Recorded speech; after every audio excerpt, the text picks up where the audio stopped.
Hello and welcome. You're watching FII. I'm Sonal Mehrotra Kapoor. Now, festival season is here. So, in North India, while all of us love the festivities over here, we're all dressed like it. We want to go out and get some cheer, really, especially after the last 2 years that we've had. But with festival season comes in, if you're living in Delhi NCR and most part of North India, pollution comes in, allergies as well. I mean, I clearly have one, so I can speak about myself, but so many other people I know are down with a very strange flu, which takes longer to leave you. It requires a more heavier dose of antibiotics as well. And kids especially, those who have weaker lungs, weaker hearts as well, all of them back doing the rounds of the hospitals as of this moment. Nebulizers are out, and at this moment a lot of air purifiers being advised as well. So we thought, let's do a show for you where we'll talk about the do's and don'ts, something we must adapt now as adults and also as kids come this flu and allergy season. So without any delay, let's get started with our explainer.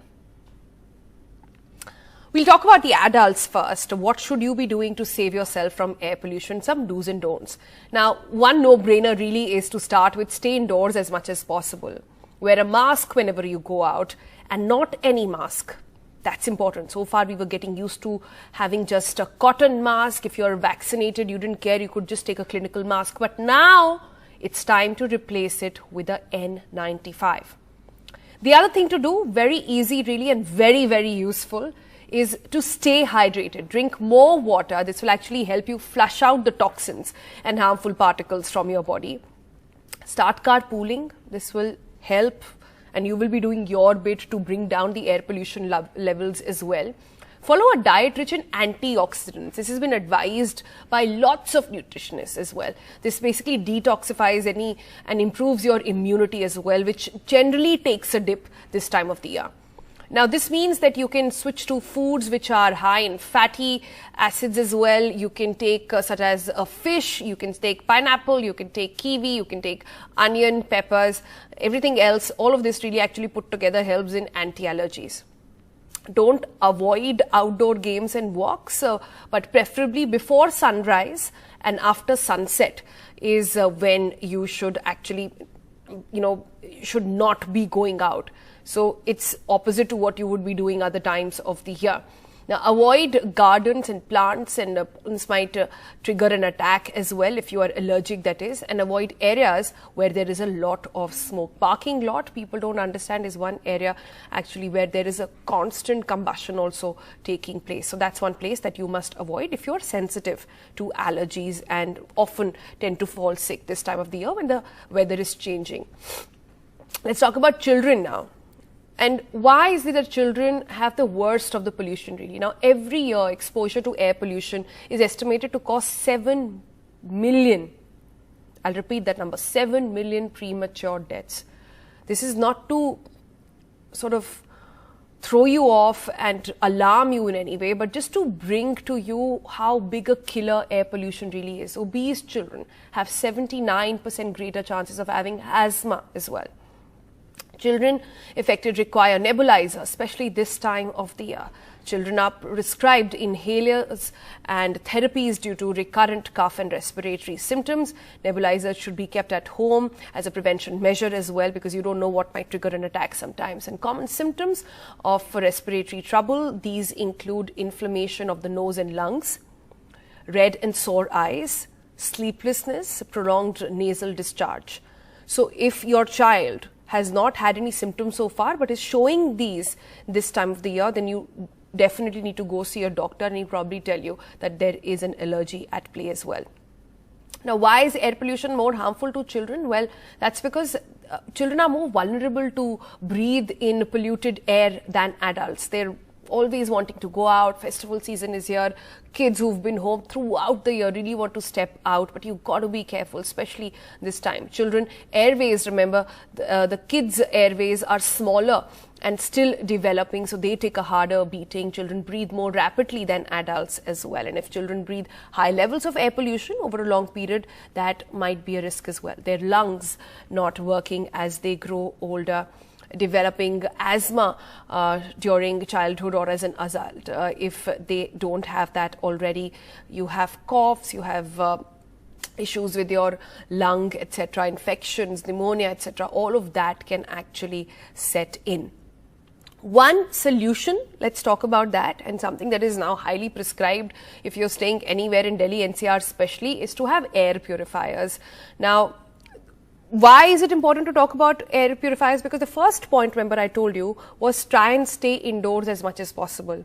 But even air indoors is at times not just as harmful but more harmful than the air outside. That's why you need these air purifiers. Advice for people especially who have respiratory diseases and have dust allergies. They control the quality of air, so you are in a better space there, and they get rid of the allergens, pollens, dust, pet fur, etc. if those are the things that you are allergic to. Some air purifiers also absorb the odor from varnishing, etc., which is a good thing to do. But you need to get the right air purifier, really. So you need to figure out where you want to place the air purifier. Something will not do. You will have to calculate how the air purifier is, how big is it, how big is the space that you're putting it in, how many people are going to be, taking in air and going to be in that vicinity. So all of those things need to be worked out. In fact, we did a full episode on air purifiers. Is it magic or is it myth? Around the same time last year. So it's a good time for you to go back and have a relook at that episode to finally make a good calculated decision. Some basics to just revise for you right now is look for an air purifier which has an HEPA filter. That's extremely crucial, especially for the areas that we are living in. Now, having understood these basics, let's break it open to our panelists now. Dr. Arvind Kumar joins us today. He's the Chairman, Institute of Chest Surgery, Medanta Hospital. Thanks so much for your time, Doc. Dr. Shweta Gogoi is with us, Senior Consultant ENT at Sir Gangaram Hospital. And also joining us is Dr. Nihar Parekh. He's a pediatrician and director at Cheers Childcare. I wanted to have a special focus on kids in this episode as well. So looking forward to hearing from you. Let me give the first word to Dr. Shweta. Dr. Shweta, apart from the basics that I've just highlighted, I've always wondered, for those who are not aware of their allergies already, is there a test that one can get done to ensure, instead of suffering every season really, every time the weather changes, to know, to be aware of your body better and to know if you're allergic to something?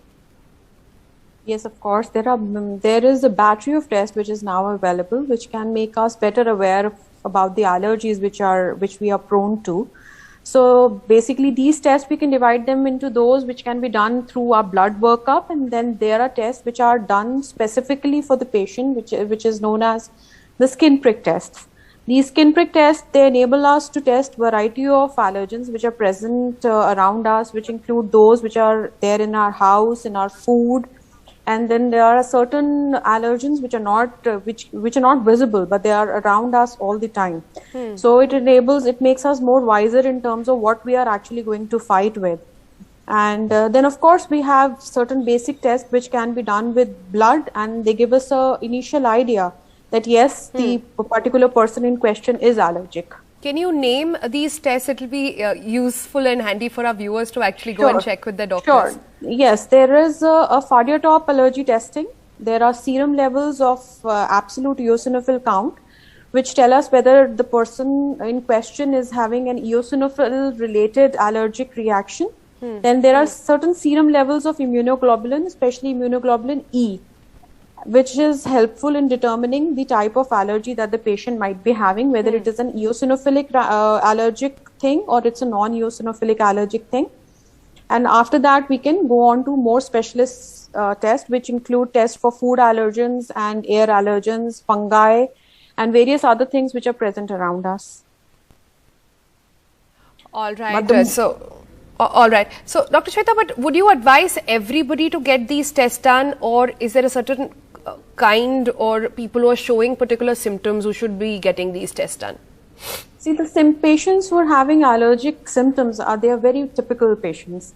So the patients will give us history of excessive sneezing, what we see, and watering from the eyes, from the nose, itching in the nose and the eye.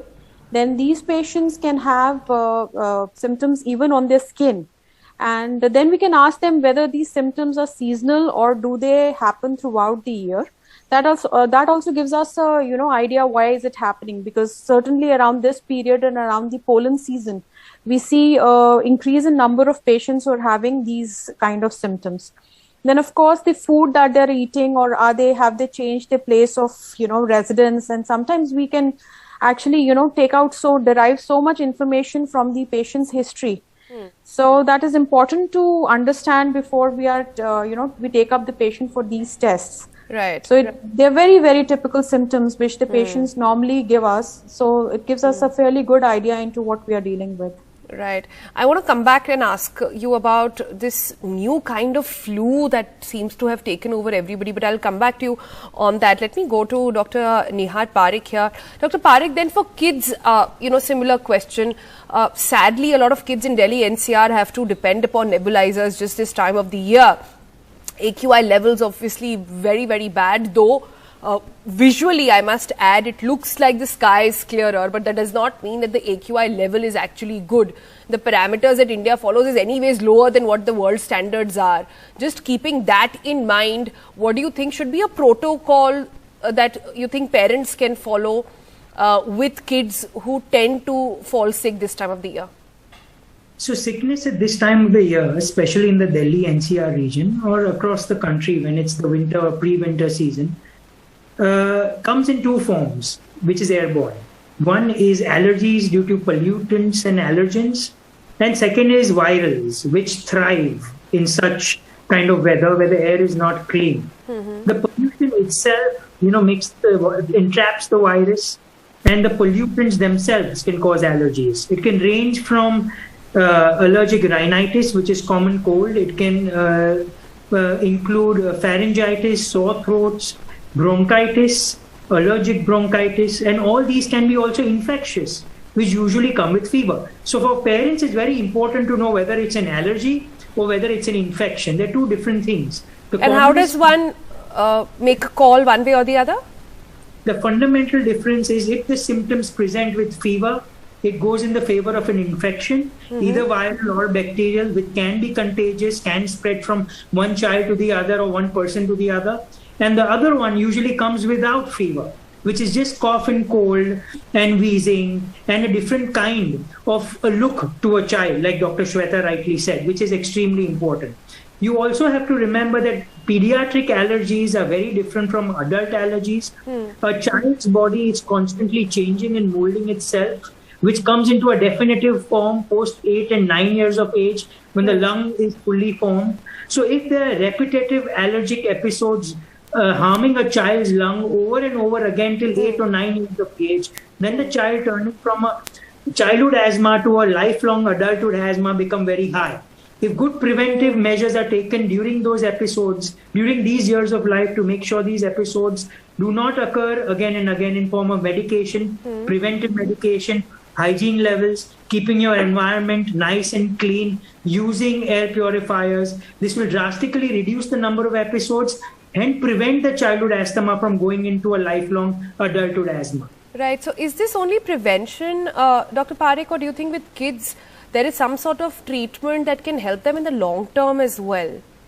So the approach is two-way. One, if the child presents with, let's say, for example, a bronchial cough or a wheeze, we rule out whether it's an allergic one or infectious one, which can be kind of clinically judged whether the child has fever or no. Right. If it goes in the direction of an allergic one, we want to first treat the cough, either in form of oral medicines, either in form of a nebulizer. Once the child recovers, then we go to the preventive aspect, which goes in the form of either oral medication with certain immunomodulators, it goes in the form of keeping hygiene at home, avoiding allergens like anything cold colored or excessively sweet can trigger these episodes, keeping the child away from soft toys, carpets.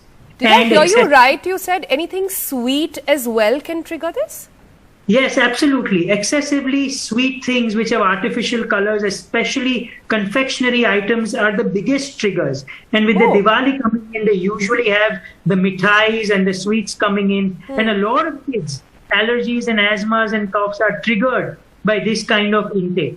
So if you know your child is prone to these coughs, you have to be extra cautious on what your child puts in his or her mouth. Oh, that's a lot of information to actually soak in. But thanks for that, Dr. Parekh. I'm not very sure how kids and parents are going to be happy or sad about this. No sweets this festival season, as it could trigger allergies. Well, I've never heard about that. Dr. Narang also joins us back on FII. Welcome back, Dr. Narang. We're talking about this season being very prone and specifically bad for kids who fall back on nebulizer support, and it's really sad when you have to restrain them and tell them that you can't go out.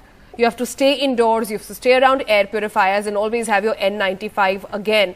And you know, in backdrop of the pandemic, what do you advise kids then and parents to do at this time of the year? Well, what I advise is that what remedies and what home prevention you can do. The 5 things which precipitate the allergies are dust, smoke, smell, pollens and infections. So for dust, the best thing is do wet mopping, use vacuum cleaning, don't use brooms, don't do dusting, because that only send the dust from one place to another place. Right. Those smoke like agarbatti, dhoop, cigarette, they all cause a lot of problem. The parents who smoke, their children are 6 to 7 times more prone to all these things.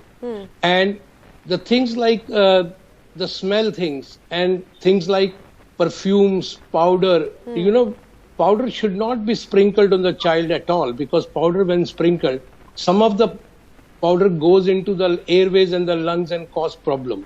Okay. So these are the things. I mean, pollens, as you said very rightly, I was listening to the program that pollens increase during the flowering season, and that can be avoided. Right. So the corners of the room where the dust collects, these are the areas, the carpets, these are the areas which should be vacuumed regularly, and the corners need to be wet mopped regularly. And a wet mop or a gila pocha, as they say, is very necessary this time of the year. I have to slip into a very short break. When we come back, we'll continue this conversation, and I want to shift the focus back to the adults as well. And what is with this flu that is in the air these days? Everybody seems to be falling in and feeling the symptoms much worse than we've ever experienced before. Quick break. You're watching FII. Welcome back. We are talking about this allergy pollution season and what should be the protocol one must follow at home.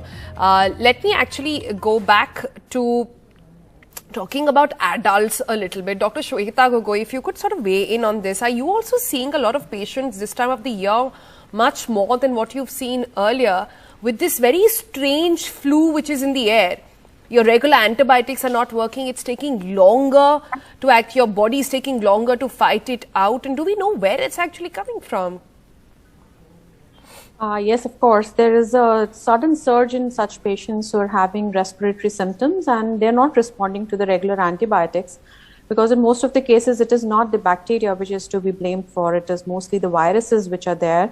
And especially after we've seen COVID-19 and so many people getting affected with COVID-19, these viruses have strangely become even more, sinister than they were before. Especially we've been seeing a lot of patients with H1N1 with respiratory syncytial virus, and they have symptoms which go on for longer than what we normally used to see. I mean, before it used to be a maximum of 5 days. But now the sickness can go up to 2 weeks, and it can present with symptoms like even ear symptoms, patients coming with ear pain, ear discharge, and, difficulty in breathing, fever, cough, dry cough, which is headaches. These are the symptoms that we are seeing, and these patients normally, once we see them being in a tertiary center, they've already had a course of antibiotic or had 2 courses of antibiotic, but still the symptoms are not completely relieved. So yes, definitely we are seeing a surge in such kind of patients, but these, I guess, are mostly due to certain viruses which probably have changed their character and or so behavior. Strange, because all of us are wearing masks, right? So this year should have actually been better. to obstruct all of this, but clearly something's not going right over there. But I'm afraid that's all the time we have. Dr. Narang, Dr. Parekh, Dr. Gogoi, thank you so much for your time on the program. We'll keep continuing this series on trying to understand how to sort of change and adapt with the change in weather as well. And is there something we can do to prepare ourselves better in this season? Thanks so much for your time. That's all we could pack in today's edition of FYI. Stay tuned. Lots more coming up.